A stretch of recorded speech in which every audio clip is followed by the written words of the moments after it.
इस जैसी वैरायटी मैंने अपनी ज़िंदगी के अंदर कभी नहीं देखी। इस वैरायटी ने पाकिस्तान के अंदर 2-3 साल ही हुए इसको इंट्रोड्यूस करवाए हुए। ये वैरायटी प्रोडक्शन के हवाले से, बीमारियों के हवाले से बहुत ही कमाल की है। इस वैरायटी की जो बेल मैं आपको दिखाऊंगा, इसकी जो प्रोडक्शन मैं आपको दिखाऊंगा, वो आपको हैरान कर देगी। इस वक्त जिस वैरायटी के खेत में मैं खड़ा हुआ हूँ, ये मरियम वैरायटी है। ये इस बेल का साइज है, कोई भी आप बेल उठा के देख लें, मेरा कद है तकरीबन 5 फुट के करीब इस बेल का साइज है। बिस्मिल्लाहिर्रहमानिर्रहीम, अस्सलाम वालेकुम। ये अप्रैल का लास्ट चल रहा है और इस वक्त हमारा जो हॉलैंड से इंपोर्टेड सीड होता है, जिसको हम बीज बनाने के लिए काश करते हैं ताकि यहाँ से सीड को मल्टीप्लाई किया जा सके, तो उस सीड की हम यहाँ पे हार्वेस्टिंग कर रहे हैं। और इस वक्त जिस वैरायटी के खेत में मैं खड़ा हुआ हूँ, ये मरियम वैरायटी है। मेरे वाले साहब तकरीबन कोई 30-40 साल से आलू लगाते आ रहे हैं, कोई 10-12 साल मुझे भी हो गए हैं। डिफरेंट वैरायटीज देखी, सफ़ेद आलू भी देखा, सुरख आलू भी देखा, बहुत सारी ढेर वैरायटीज मेरे हाथों से होकर गुजरी हैं, लेकिन इस जैसी वैरायटी मैंने अपनी ज़िंदगी के अंदर कभी नहीं देखी। इस वैरायटी ने पाकिस्तान के अंदर 2-3 साल ही हुए इसको इंट्रोड्यूस करवाए हुए। और ये वैरायटी प्रोडक्शन के हवाले से, बीमारियों के हवाले से बहुत ही कमाल की है। सर्दियों के अंदर जो हमने लगाया हुआ था, उसमें आलू की जो प्रोडक्शन थी पर एकड़, वो 400 से 450 बैग 50 kg वाले, ये उसकी प्रोडक्शन रेशो थी। जो हालांकि जो सरगोदा की ज़मीनें हैं, हमारी जो ज़मीनें, ये कोई बहुत अच्छी ज़मीनें नहीं हैं आलू के लिए। ये थोड़ी सी चिकनी मैरा टाइप ज़मीनें हैं। अगर हल्की मैरा ज़मीनें हों, जैसे साहिवाल, ओकाड़ा साइड की हैं, तो वहाँ पे इसकी प्रोडक्शन इससे भी ऊपर जा सकती है। इस वैरायटी का इतना ज़्यादा पोटेंशियल है।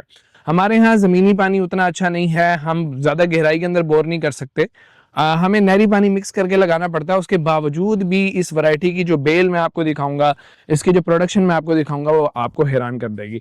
ये वैरायटी देखें, रेट के हवाले से हम कोई प्रेडिक्शन नहीं कर सकते कि रेट कितना ऊपर रहेगा, कितना नीचे जाएगा। बाज़ औक़ात 5,000 का बैग बिक जाता है, बाज़ औक़ात 500 रुपये का भी बैग बिक जाता है। ऐसे में अगर आपकी प्रोडक्शन ही 400 बैग की है, तो वो 500 का बिक भी गया या 1000 रुपये का बिक भी गया, तब भी आपको किसी भी किस्म का कोई लॉस नहीं होगा। इसमें हमने कोई स्पेशल फर्टिलाइजर नहीं डाले।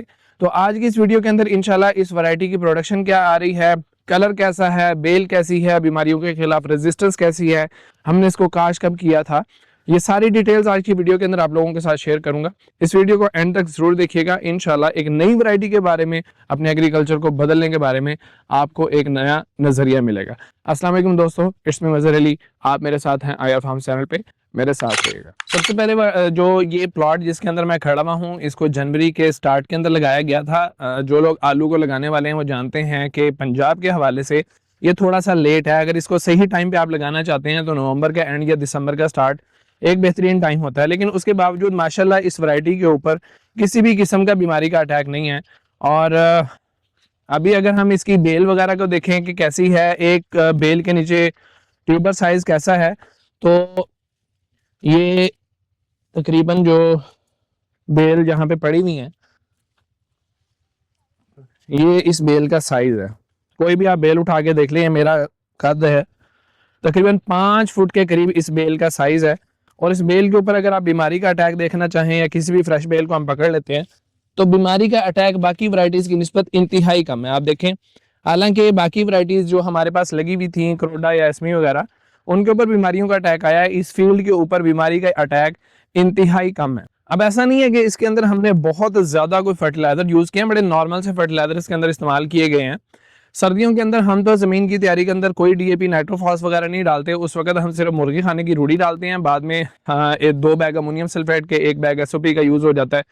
बहुत ज्यादा किया तो 1 या आधा बैग नाइट्रोफॉस का यूज हो जाता है। इसके अंदर जो हमने यूज किया, वो क्योंकि गर्मी आने वाली थी, मुर्गी खाने की रूढ़ी इस्तेमाल नहीं की जा सकती थी, तो हमने तकरीबन 3 से 4 बैग नाइट्रोफॉस के ज़मीन की तैयारी के अंदर दिए हैं, 2 बैग अमोनियम सल्फेट के और हाफ बैग जो है वो SOP का हमने इसको दिया है। बहुत ज़्यादा इसके ऊपर कोई माइक्रो न्यूट्रेंट्स के स्प्रे नहीं हुए। उसके बावजूद अगर क्रॉप की ग्रोथ देखें तो उसके अंदर सीड का कमाल है कि सीड जो सा है वो अपना बेल भी बहुत ज़्यादा बना रहा है, पौधा बहुत बड़ा बना रहा है। और जब पौधा बहुत बड़ा बना रहा है तो उससे उसका ट्यूबर मुतासिर नहीं हो रहा। अब आगे मैं आपको इसका ट्यूबर दिखाता हूँ कि एक पौधे के नीचे आलूओं की तादाद कितनी है। आप लोग जानते हैं कि जो नॉर्मल करोडा हो गया, एस्मी हो गया, एल्बर्ट हो गया, इस किस्म की जितनी भी वैरायटीज है, वो 6 से लेके 8 मैक्सिमम 10 दाने डेवलप करता है नीचे। छोटे छोटे दाने तो बहुत सारे बन जाते हैं। ये दाने जो डेवलप होते हैं, जो मेच्योर होते हैं, उनकी तादाद ज्यादातर 6 होती है, बहुत कम में 8 होती है। शाज़ो नादर कहीं जाके वो 10 के ऊपर जाती है। या इस वैरायटी के अंदर हमने कम अज कम 20-25 दाने एक पौधे के नीचे तैयार होते हुए देखे हैं। अभी हम उसको फील्ड के अंदर उखाड़ के देखते हैं। अभी हम देखते हैं कि एक पौधे के नीचे कितने हैं। अब ये वेन के अंदर रखें कि जब सर्दियों के अंदर आप लगाते हैं तो उस वक्त ये ज़्यादा बेहतर बनता है, क्योंकि हमने जनवरी के अंदर इसको लेट लगाया है तो इसके अंदर उतने ज़्यादा में भी निकले ना निकलें, लेकिन माशाल्लाह फिर भी आप देखें कि एक पौधे के साथ तैयार आलू कितने निकल रहे हैं। इसको सही टाइम के ऊपर लगाया हुआ ये इससे भी बेहतर परफॉर्म करता है।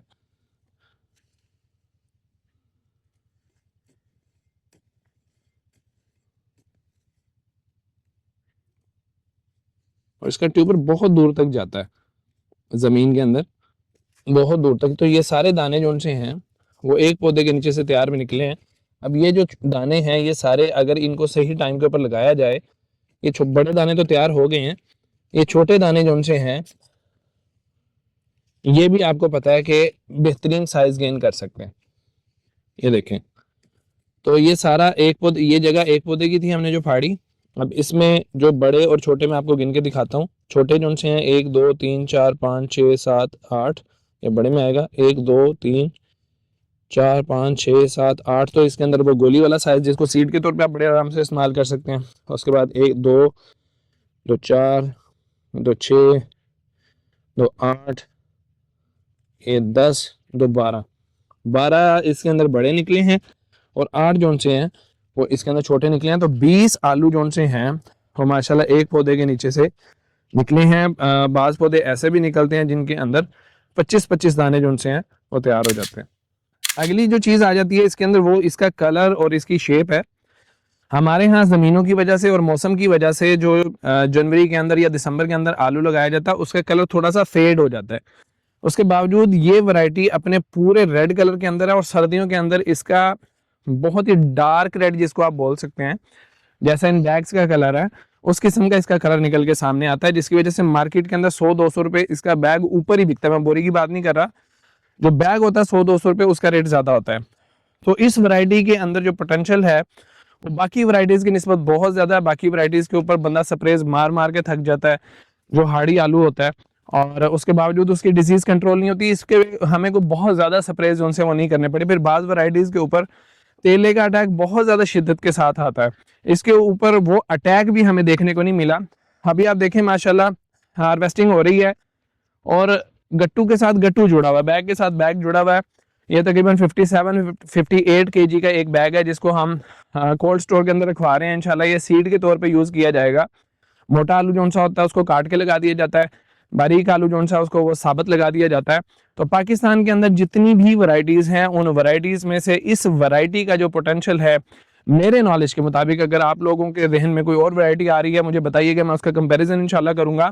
ये वैरायटी इस वक्त पाकिस्तान के अंदर टॉप की वैरायटी है और आने वाले सालों में जब तक इससे बेहतर कोई वैरायटी नहीं आ जाती ये वैरायटी इंशाल्लाह पाकिस्तान के ऊपर राज करेगी।